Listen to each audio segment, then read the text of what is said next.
सोचिए, अगर हमारे डीएनए में ही हमारे पुरखों की पूरी कहानी लिखी हो, हजारों सालों का इतिहास। आज हम यही करने वाले हैं। पुरातत्व आनुवंशिकीविद डॉक्टर नीरज राय के जबरदस्त काम के जरिए हम भारत के जेनेटिक इतिहास की परतों को खोलेंगे। अक्सर एक बात सुनने को मिलती है कि भारत मतलब उत्तर और दक्षिण का एक बंटवारा, है ना? पर क्या हो अगर हमारे जीन्स में लिखी कहानी इस बात से बिल्कुल अलग हो, कुछ और ही बताती हो? चलिए इसी सवाल का जवाब ढूंढते हैं। तो इस गुत्थी को सुलझाने के लिए ना हमें टाइम मशीन में बैठकर बहुत बहुत पीछे जाना होगा, हमारे पुरखों के पहले कदमों तक। देखते हैं कि यह जबरदस्त सफर शुरू कैसे हुआ। जरा इस टाइमलाइन पर नजर डालिए। ये आंकड़े सच में चौंकाने वाले हैं। हम यानी होमो सेपियंस इस जमीन पर सिर्फ 70,000 साल पहले आए, जबकि हमारे जो दूर के पूर्वज थे होमिनिड्स, वो यहाँ 10 लाख साल से भी ज्यादा वक्त से रह रहे थे। मतलब इस पूरी कहानी में हम तो बहुत बाद में आए हैं। तो अफ्रीका से निकलकर जो इंसानों की पहली लहर आई, वही हमारे भारतीय उपमहाद्वीप की आबादी की, कह सकते हैं कि बुनियाद बनी। वो पहली ईंट थे जिस पर आज की पूरी इमारत खड़ी है। तो सवाल ये उठता है कि ये शुरुआती लोग आखिर थे कौन, कहाँ से आए थे? देखिए, भारत की कहानी ना किसी एक ग्रुप की कहानी है ही नहीं। ये तो हजारों सालों में हुए कई माइग्रेशंस, कई मिश्रणों की कहानी है। और इसी मिलाप से दो बड़े एंसेस्ट्रल ग्रुप्स बने। पहला ग्रुप है एंसेस्ट्रल साउथ इंडियन, या शॉर्ट में कहें तो एएसआई। ये वही लोग हैं जो 70,000 साल पहले आई पहली लहर के वंशज हैं। और सबसे दिलचस्प बात क्या है पता है? इनके सबसे करीबी जेनेटिक रिश्तेदार आज अंडमान आइलैंड्स की जनजातियां हैं। इससे उनके कितने पुराने होने का अंदाजा लगता है। और फिर दूसरा ग्रुप है एंसेस्ट्रल नॉर्थ इंडियन, यानी एएनआई। अब ये ग्रुप थोड़ा और कॉम्प्लेक्स है।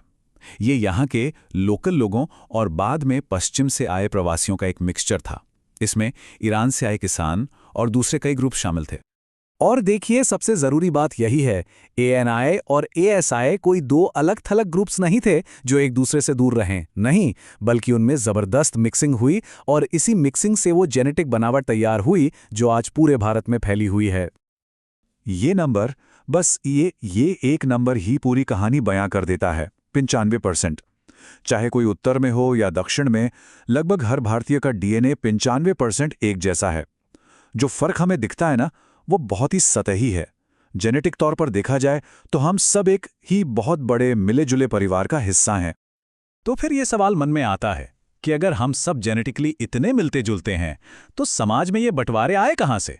इसका जवाब दो पुराने सोशल सिस्टम्स में छिपा है, और इन दोनों का हमारे जीन पूल पर बिल्कुल उल्टा असर हुआ। एक तरफ थी हमारी प्राचीन गोत्र प्रणाली। ये क्या करती थी? ये लोगों को अपने कबीले से बाहर शादी करने के लिए बढ़ावा देती थी। जेनेटिक डाइवर्सिटी और अच्छी सेहत बनाए रखने का ये एक बेहतरीन वैज्ञानिक तरीका था। और दूसरी तरफ बहुत बहुत बाद में आई जाति व्यवस्था, जिसने ठीक इसका उल्टा किया। इसने लोगों को सिर्फ अपने ही ग्रुप के अंदर शादी करने पर मजबूर कर दिया। और ये जो जेनेटिक सबूत है ना, ये भारतीय समाज को लेकर कुछ बहुत पुरानी, गहरी और गलत धारणाओं को पूरी तरह से तोड़ देते हैं। डॉक्टर नीरज राय की एक बात इस पूरी बहस को एक लाइन में समेट देती है। वो कहते हैं, जेनेटिकली दलितों और ब्राह्मणों में बहुत ज्यादा फर्क नहीं है, हमारे पास इसका डेटा है। सोचिए, ये उस धारणा को सीधी चुनौती है कि अलग अलग जाति समूह बायोलॉजिकली अलग होते हैं। डेटा साफ दिखाता है कि हजारों साल तक ग्रुप्स के बीच खूब मिक्सिंग होती रही। और ये चार्ट देखिए, ये बात और भी साफ हो जाती है। अलग अलग जाति समूहों के बीच का जेनेटिक अंतर इतना कम है कि वो ना के बराबर है। तो ये जो जेनेटिक शुद्धता वाली बात है ना, साइंस उसे बिल्कुल नहीं मानता। ये एक मिथक है। तो वो जो उत्तर और दक्षिण के बीच एक बड़ी जेनेटिक दीवार की बात होती है, डीएनए सबूत बताते हैं कि ऐसी कोई दीवार है ही नहीं। सब एक ही विशाल परिवार का हिस्सा हैं, बस थोड़ा अलग अलग अनुपात में। पर यह कहानी सिर्फ अतीत की नहीं है, इसका असर आज भी हम पर पड़ रहा है। जाति व्यवस्था ने जो अलगाव पैदा किया, उसकी विरासत हमारे डीएनए में एक टाइम बॉम्ब की तरह फिट हो गई है, और उसकी टिक टिक आज भी सुनाई दे रही है। याद है हमने एंडोगैमी की बात की थी, यानी सिर्फ अपने ही ग्रुप में शादी करना। जब ऐसा हजारों सालों तक, लगभग 50 पीढ़ियों तक होता रहा, तो उसके बहुत गंभीर नतीजे सामने आए। ये आंकड़ा वाकई में डराने वाला है। भारत की 55% से ज्यादा आबादी, मतलब आधे से भी ज्यादा, अब अपने जीन्स में ऐसे हानिकारक म्यूटेशंस लेकर चल रही है जो बीमारियां पैदा करते हैं। और ये क्यों हुआ?